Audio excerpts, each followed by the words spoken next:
साजिश, सबसे पहले तो आपको तो पता ही होगा प्रत्यूषा के साथ क्या हुआ है, और ग्लैमर वर्ल्ड की ऐसी मतलब कई खबरें आई है, जैसे जिया खान हो गया, प्रत्यूषा का अभी आ गया। तो क्या कहना चाहेंगे, क्या वजह होती है सुसाइड करने की या फिर खुदकुशी करने की? देखिए उसमें पर्सनली जब एक इंसान डिप्रेशन में आता है, बहुत सारी चीज़ें होती है। अगर आपको काम नहीं मिल रहा है और ऐसा कुछ है, प्रत्यूषा के मामले में ऐसा कुछ नहीं था। She was very successful girl, बहुत अच्छा काम कर रही थी इंडस्ट्री में, और ऐसा नहीं था उसको कुछ काम की कमी थी। बहुत अच्छे से वो काम कर रही थी और अच्छे अच्छे उसने शोज़ किए हैं। तो डिप्रेशन वाली कोई इसकी लाइफ में कोई चीज़ थी नहीं।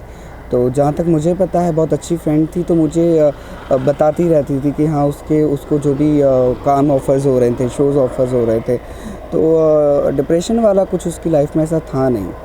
तो जैसे कि आपने कहा कि एक दिन पहले ही आपकी चैट हुई थी व्हाट्सएप पर, तो क्या बातें हुई थी, कुछ बताना चाहेंगे? कुछ हमारी पर्सनली बातें हो रही थी, जिसमें कि हमने होली साथ में सेलिब्रेट किया था। बहुत अच्छे से हमने होली में एंजॉय किया और बहुत खुश थी होली वाले दिन भी।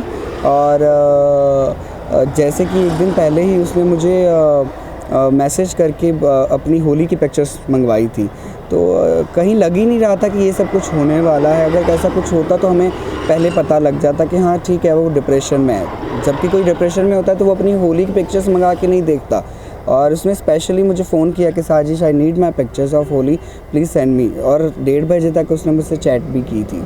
तो रिगार्डिंग पिक्चर्स और रिगार्डिंग होली सेलिब्रेशन उसने मुझे बात की थी। इसके अलावा आप उनके गए थे, तो क्या बातें हुई थी? मम्मी डैडी क्या कैसे रिएक्शन कर रहे थे, और क्या कोई शक था? देखिए फ्यूनरल पे तो मैं नहीं पहुंच पाया, पर हाँ जिस दिन उसका ये परसों मुझे कॉल आया सब फ्रेंड्स की तरफ से, तो मैं डायरेक्टली शूट से उसके पास पहुंचा था। और जब जैसे अफवाहें चल रही थी, मुझे कुछ समझ में ही नहीं आ रहा था, तो मैंने इतना रिएक्ट नहीं किया। मुझे कुछ समझ में नहीं आ रहा था कि सब कुछ क्या हो रहा है। उसके बाद फ्यूनरल के बाद जब पता लगा कि राहुल के पेरेंट्स उसकी पेरेंट्स के ऊपर, प्रत्यूषा के पेरेंट्स के ऊपर ये मुद्दा उठा रहे हैं कि वो she was not happy with the parents, ऐसा कुछ नहीं था। वो अपनी फैमिली के साथ भी खुश थी और राहुल की फैमिली के साथ भी खुश थी। तो कहीं ना कहीं सब लोग राहुल को ब्लेम कर रहे हैं इस बात के लिए कि राहुल के वजह से शायद हो सकता है। तो आपको क्या लगता है, क्योंकि आप उनके क्लोज फ्रेंड थे और राहुल के भी कहीं ना कहीं फ्रेंड थे, तो क्या कहना चाहिए? देखिए मुझे राहुल के साथ मेरा कुछ इतना अटैचमेंट नहीं था। Hardly I met Rahul twice, और 2-3 बार ही मैं उससे मिला हूँ।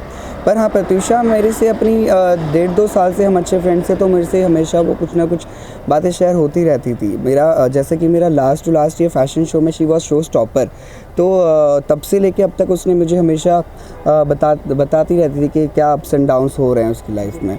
तो ऑब्वियसली एक सक्सेसफुल एक्ट्रेस थी वो, ऐसा कुछ नहीं था काम की कमज़ोरी में उसने ये सब स्टेप लिए हैं। तो राहुल कहीं ना कहीं वजह हो भी सकता है। और ऑब्वियसली कोई आपसे 2 साल रिलेशन में, 3 साल रिलेशन के बॉन्डिंग के बाद आप ये कमिटमेंट ले रहे हो या सुसाइड कमिट कर रहे हो, तो उसके लिए कोई ना कोई तो ठोस वजह ज़रूर होगी। इसके अलावा जो है खबरें आई थी कि राहुल ने उनको चीट किया है, या तो इस बारे में कुछ डिस्कस करती थी आपसे? देखो पर्सनली राहुल के अफेयर कुछ और भी सुनने में मुझे भी मिले थे। तो बीइंग अ गुड फ्रेंड, मैंने प्रत्यूषा को हमेशा यही समझाया था कि जस्ट ग्रो अप एंड जो भी लाइफ में हो रहा है जस्ट लेट इट बी, उसको जाने दो लाइफ से। अगर तुम्हें लगता है you are not happy with the guy, please change your life and grow up with yourself. और कहीं ना कहीं राहुल को तुम्हारी ज़रूरत है। You are already famous girl और तुम्हें हज़ारों लोग लाइफ में मिल सकते हैं। तो पता नहीं क्यों नहीं उस चीज़ों से बाहर आ रही थी वो, क्यों नहीं उस चीज़ों को छोड़ रही थी, अब ये राहुल को ही पता है। हुआ था आपके साथ कि राहुल मुझ पर हाथ उठाता है या ऐसा कुछ?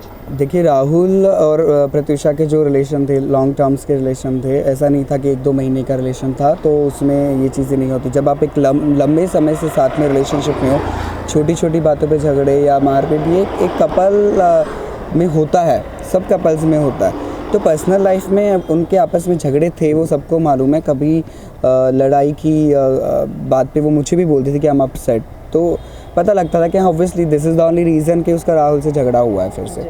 पर उसको हम बोल नहीं सकते कि हाँ राहुल और इसके झगड़ों के कारण उसने ये सुसाइड किया। कहीं ना कहीं मैं तो मानता ही हूँ कि प्रत्यूषा जैसी पावरफुल गर्ल मेरी लाइफ में भी अप्स एंड डाउन्स पे वो मुझे सपोर्ट करती थी कि नहीं you have to do this, you have to do that. तो जो मुझे सपोर्ट करने वाली लड़की थी वो अपनी लाइफ में ऐसे कैसे एकदम से स्टेप ले सकती है, वो मुझे भी बहुत शौक लगता है इस चीज़ पे। जो है आज खबरें आई है कि प्रत्यूषा 2 महीने प्रेग्नेंट थी और उनके जो मांग में एक सिंदूर था, तो क्या उनकी शादी हो गई थी या फिर होने वाली थी? क्योंकि उन्होंने लहंगा भी सिलाने दिया था रोहित वर्मा को, तो क्या इस बारे में क्या स्टेटस था उनका? देखिए भाई, जितनी बातें करेंगे उतनी बातें बाहर आती रहेंगी। और सिंदूर वाला तो मैंने भी बॉडी देखी है, तो उस टाइम पे सिंदूर वाला ऐसा कुछ था नहीं। और रही बात प्रेगनेंसी की, तो उसके बारे में मुझे भी कुछ नॉलेज नहीं था। मुझे क्लियरली उन्होंने कुछ बताया नहीं इसके बारे में। आखिर में जाते जाते सिर्फ मैं आपसे इतना जानना चाहूँगा कि आपको क्या लगता है, ये मर्डर हो सकता है या फिर सुसाइड है? आपका क्या व्यू पॉइंट है इस बारे? मर्डर भी हो सकता है, सुसाइड भी हो सकता है, बट सुसाइड करने वाली लड़की वो है नहीं। तो डेफिनेटली इंक्वायरी होनी चाहिए, अच्छे से इंक्वायरी होनी चाहिए राहुल पे, राहुल के जो और रिलेशन हैं या उनके जिन्होंने भी इसके साथ पुराने झगड़े थे, सब पे इंक्वायरी होनी चाहिए। Thank you.